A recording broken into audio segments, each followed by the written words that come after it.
building site. When the logs were secure, Etin said, "Mook, lady," but she refused to kneel. "Mook!" He noticed Tomas looking at him. "Mook!" he said again. Etin could feel his face growing hot.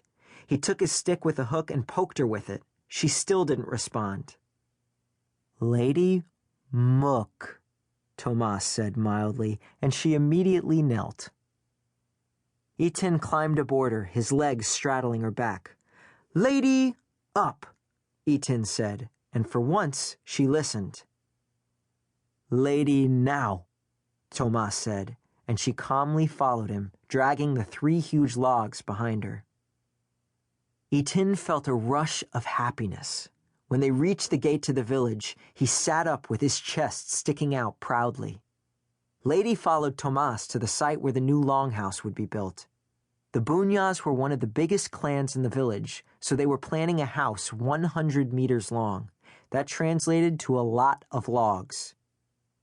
And so it went for the rest of the afternoon, with Lady and Etin going back and forth from the jungle to the site.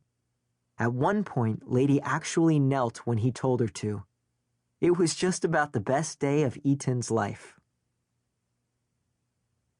That night, as he lay in his family's room in the clan's longhouse, the others slept while he stayed up going over and over the whole afternoon. He could see Lady clearly when he closed his eyes. He felt giddy. Everyone kept saying that he was too young to know what his future held, but he knew as well as he knew anything that he would spend his life as an elephant handler. Still, his father had told him to always think about the other hand. So, on the other hand, he had been working with Lady for many months now, and he didn't seem to be making much headway with her. Today, when she knelt and stood up on command, were the first times she had ever listened to him. Tomas had always warned him not to become too friendly with her, or she wouldn't respect him. He liked to remind Etin of the time a few years ago when Lady went into a rage for some mysterious reason. Etin still remembered the huge gap in the fence that she had stampeded. Etin's father was sleeping fitfully, mumbling about the Americans. His father had a lot on his mind lately. He worked with the American Special Forces and had been talking to Etin's mother about the possibility of becoming a Christian. He hadn't made any decisions about it yet. He often took a long time to make a decision. For instance, it had taken him nearly 2 years to allow Etin to work with the elephants, and it had taken him a year to decide to work with the Americans. So far, the remoteness of the village had saved it from the worst of what the Americans called the Vietnam War, and what his father called the American War. Etin hoped the war would be over by the time he was grown. North and South Vietnam had been fighting since well before Etin was born. The Americans fought with the South. All his father thought about was the war, and all Etin thought about was elephants. Etin knew he was different from the other boys in that he did not want to be a farmer. That's why his parents worried about him so much. There was just one thing that he wanted, to be an elephant handler. Meanwhile, Etin did so poorly in school that his parents were disappointed in him. His older sister, Hajay, got highest marks. He was proud of her, but that didn't mean he wanted to be like her.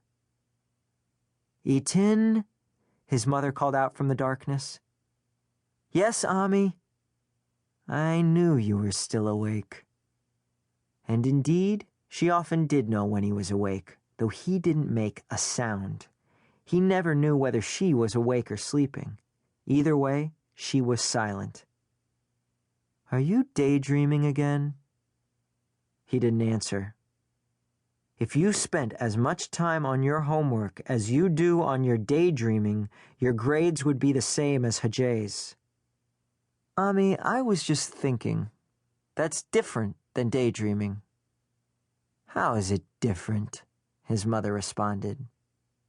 "Daydreaming is thinking about things that aren't true yet. Thinking is when you ponder matters that are already true." She didn't answer, and he knew he had won the argument. On the other hand, maybe she just stopped talking because she was tired. He was tired. To keep listening to this audiobook, I've left you a link in the description so you can do it, at no cost thanks to Audible's 30-day free trial.